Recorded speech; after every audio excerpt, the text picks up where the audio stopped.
Hey, how you doing? My name is Jonta Jones, and today I will be going over how to improve conversation skills. This is my first time in public speaking, and I hope that you will enjoy my presentation that I have for you today and learn something new and take something from it. For my first part, have you ever wondered how to better yourself in marriage, how to better yourself in your family, or even in your social life? We all want to become better individuals. We all want to become better parents, and not even parents, but even better spouses in our marriages. Do you ever wonder? Do you ever just have your mind roaming about the little things? And to me, conversation is one of those little things that we take for granted, but sometimes we overlook it. So I just wonder, are you a talkative person? Are you the type of person to start the conversation? Or are you the type of person that likes to wait for somebody to talk to you first, then you conversate? Are you the type of person that only like to talk about things that you like, that you know that you can discuss? So for me, I feel like conversation is a skill that we need just as the same way that we need our eyes and ears and nose also. So from everything that we sit back and we discuss, or from everything we sit back and we talk about, we sometimes may not realize how important our conversation skills are, or we may not understand how a major impact that they play.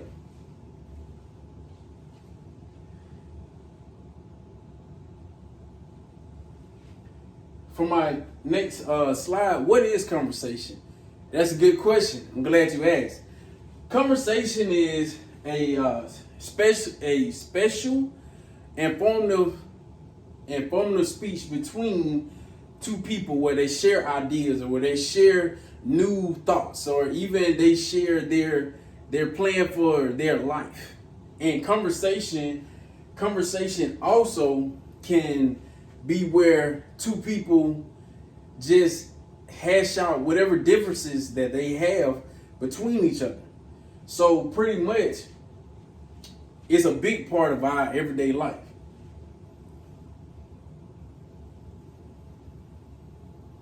Harvey Sachs.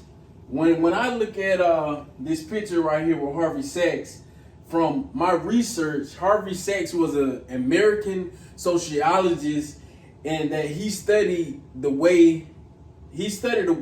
use of language in everyday life. Harvey Sachs was working at a suicide counseling hotline, and he always paid attention to pretty much how people conversate and the things that they were saying, and he was drawn to them. Also, Harvey Sachs later on wrote different books, in which he wrote the book Lectures on Conversations, and pretty much his research, and the reason why you don't hear him now, because Harvey Sachs died at an early age, at the age of 40, in a car accident. So pretty much he started off with great ideas on why we conversate, and how pretty much it affects us, whether it's a good conversation, a bad conversation. And he dug into and did a lot of good research. I thought that was pretty important to put in, because it's just to give us a little background on pretty much the whole background conversation. Now we have 4 types of conversation. Conversation is broken down into the first part, which is debate.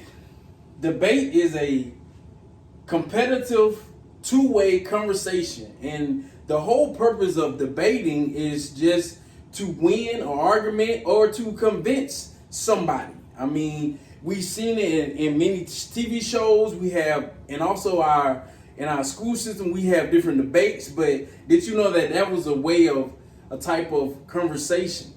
So debating is not as seen as bad, but now we know it's a form of conversation.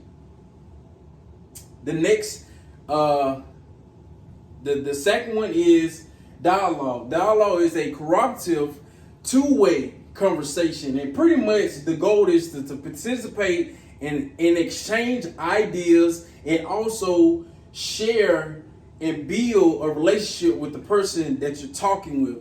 So in our dialogue, our whole objective is try to interact with each other, to try to pretty much get to know each other better, and not only better, but try to grow and build a good relationship or a bond. The next one is a discourse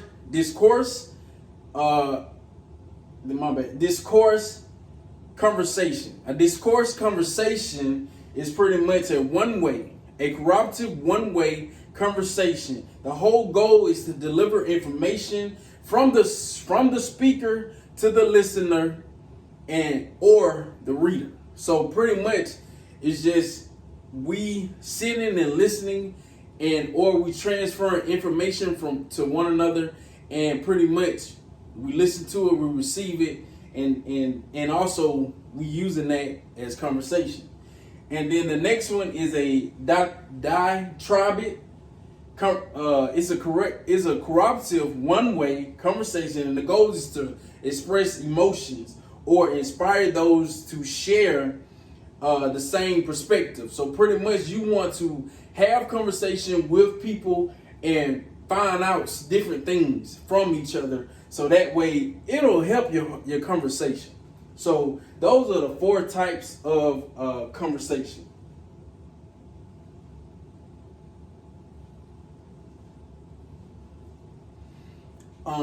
Next, how to improve conversation skills. So we just pretty much gave a little background history on pretty much conversation. We went over Harvey Sachs. Harvey Sachs was a big contributor to conversation. We went over pretty much trying to get a feel for which type of person you are in the conversation. And then we also talked about the 4 types of conversation. Now we're going to talk about how to improve our conversation skills. And the first one is read. Understand something. Reading is helpful for everything that we do in life. The more that you read, it helps your vocabulary. The more that you read, it exercises your mind. And the more that you read, you're able to go in depth with different things and different topics. The next one is speak slowly.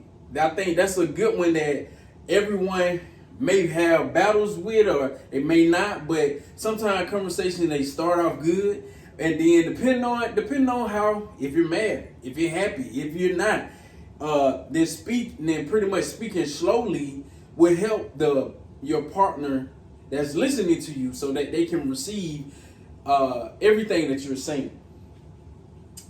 The next one is ask questions that makes other people think. And that's a good one to me, because you don't want to always feel like you have to draw everything out for a person, or you don't want to have to feel like that you're the only thinker. So asking questions to make the other person think, it kind of helps the conversation. If you bring up good questions that the other person can think of, then you may have a longer conversation, and then you may also learn other things.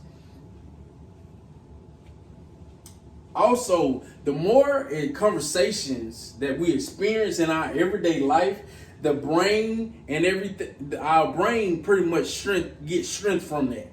Our brain also pretty much grow, and it's kind of like lifting weights in the weight room. Well, conversation, reading, all those things, that's pretty much our exercise, us lifting that weight for our brain. Knowing yourself. I think this is a big a big one right here, knowing yourself, because before you can talk to anybody or talk about different subjects, I feel as if that knowing yourself is a big part to play in a conversation. I mean, we can't even talk about we can't really answer a simple question like, what is your favorite color, if you don't know yourself, or what do you like to eat if you don't know yourself. So knowing yourself is very important. And then the next one is listening to detail, which I think that we as people, we as kids, adults, everybody, we gotta listen. Listening is very vital and important, because you may miss something. You may also miss out on an important part, because you can hear and you can also still miss it. You can be talking louder than the other person and you still miss what they're saying. So listening to details is very important. And then the next two is look approachable, and that has a lot to do with your face expression. It has a lot to do with how your inside feelings sometimes show out on the outside. So looking approachable, you want to always look approachable. You don't want to give off the expression that you don't really want to talk, but then you do want somebody to come and talk to you. So that's very important. And then place emphasis on what you have in common. I think that's really good. And I really believe that in order to have good conversation, a lot of it has a lot to do with placing emphasis on pretty much what we have in common. So what I want to do right now is talk about really the top three choices that we have with how to improve our conversation skills. I went through a list, but I think that these top three are really important to me. It goes back to the first one that I mentioned earlier, which was the importance of knowing yourself. I have a Nelson Mandela little phrase that really meant a lot to me once I did my research on how to improve your conversation skills. And it says, learn to know yourself, to search realistically and regularly the processes of your own mind and feeling.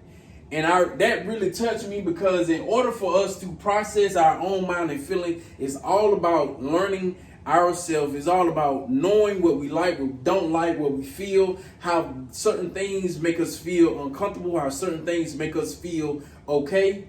And then the next quote, it is, the better you know yourself, the better your relationship with the rest of the world. And that's a good one also, because sometimes our views on the world, it has a lot to do with us. What will we pick, or what will we go on? If the whole world may be the type of world where, okay, like for example, tennis shoes. Okay, if you don't know yourself, then you may go with what the world's like, which is some Jordans or some Nikes. But if you know yourself and you really like what you like, then you can say, well, if the world's picking that, then I'm just gonna go and wear some Reeboks or some Pumas, or even just wear some KDs. You know, it just, that way you can pretty much stand out. The first one is the first importance of knowing yourself is making yourself more social. Make more social confidence. More social confidence. And basically that just means that you can be in a room full of people, and the fact that you have confidence in yourself, you'll be able to, instead of being just sitting in a corner by yourself, you can branch off and talk to other people and talk about different things. And not only that, but go and talk about different things with new people. So you making, with that, knowing yourself, you making yourself more social, and you have confidence in yourself to go and talk to people. The next one is you know your strength, you know your weaknesses. You also know what you're worth, and that also have a big part in talking and also improving your communication skills, because what you need to know is you need to know what you're worth. You can sometimes entertain a conversation, but once the conversation get a little rocky, or once the conversation goes in an opposite direction, you have the ability to pretty much know these things because you know yourself. You should know what you want to talk about, what you don't want to talk about, what's appropriate and what's not appropriate. The next one, express your thoughts, your values, what you're passionate about, emotions. And I think this one is really good, because a lot of us, once we really dig deep and find out about ourselves and find out about who we are, I think that we really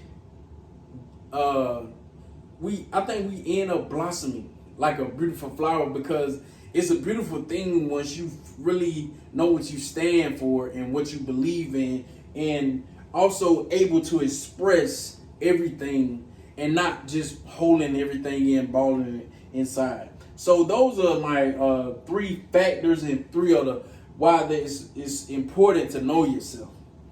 The next one is also invest in the right relations. And that's good, because once it goes back to understanding what you do and what you don't like.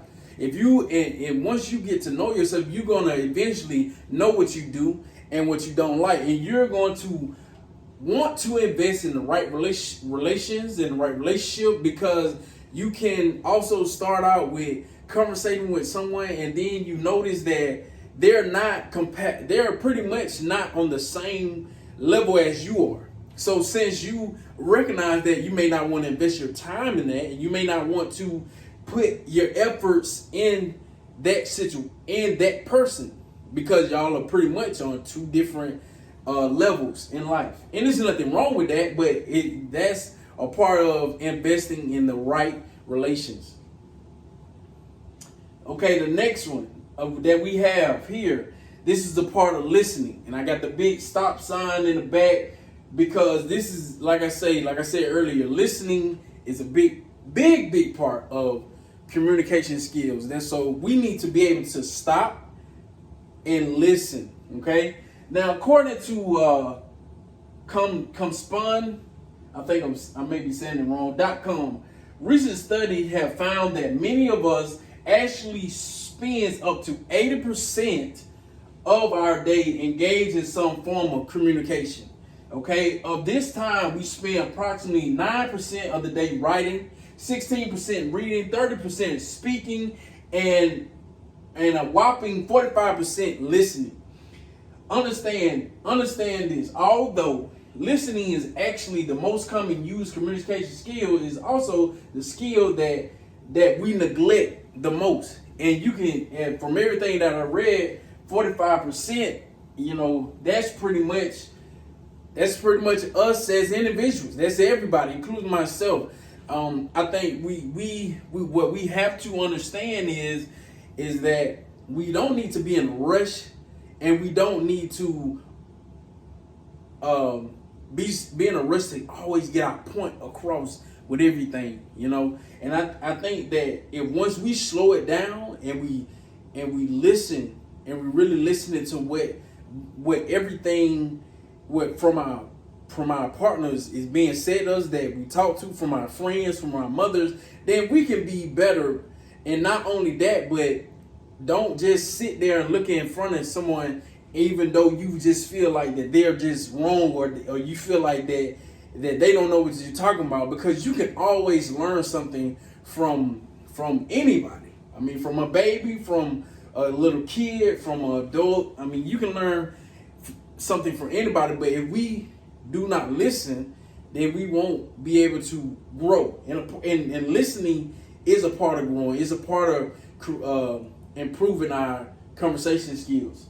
And then the next important part is when you're not listening, the way that not listening affect our communication skills, and which I think this is a good thing that research was, it affect the message. If we, and I can say, when you're talking with your spouse, when you're talking at home, or talking with your friends, talking, or even in a bit, if you have a business job, if you're not listening, it's gonna affect the message, because you need to be able to listen to the main points. You need to be able to listening to the do's and don'ts. And so if you're not listening, then you're missing out on the message that's being said, or it may be a key thought or key point that you may need to help you further along later on in life.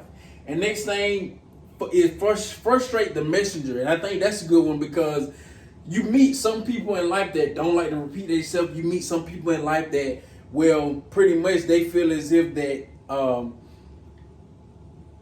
they really don't like to, I would say, break down things so that you can understand, or I can understand. So you have some people that will get frustrated, because if you're not listening, then they feel as if that they may be annoyed, or they may feel as if that you're not giving them attention. So hey, they may end up just pretty much changing the conversation, or they may end up just walking away. So that plays a big role with listening.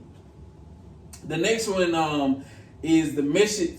The message can be easily misunderstood, and it goes back to the first one that I talked about with the message can be affected, and that is a big one. With the message can be easily be misunderstood, because once you start talking, and somebody may pretty much hear the wrong thing, or they may hear something that you may have said but you really didn't say it.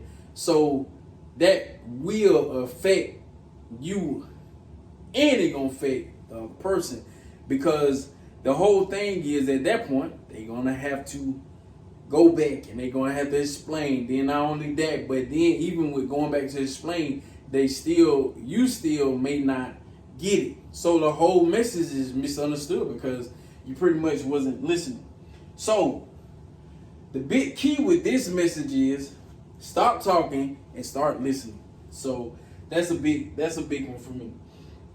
Next, we have places emphasis on what you have in common. And this is our last one, but it's a good one. That's why I put it for last, because the reason why I put it for last is because these are the best conversations. When you place emphasis on what you have in common with people, you realize that you're supposed to be only talking for 5 minutes and you end up talking for 20 minutes, or you may be supposed to be talking for just a little while, and you may have to go and cook, or you may have to go and pick up your kids, but you end up talking for a long time. And that's all about, you end up talking about what you have in common, or you place emphasis on what you have in common. And like I say, sometimes those are the best conversations, and also sometimes those are the bad conversations. It's just all about what we have in common with our partner, with our spouse, with our friends. Okay.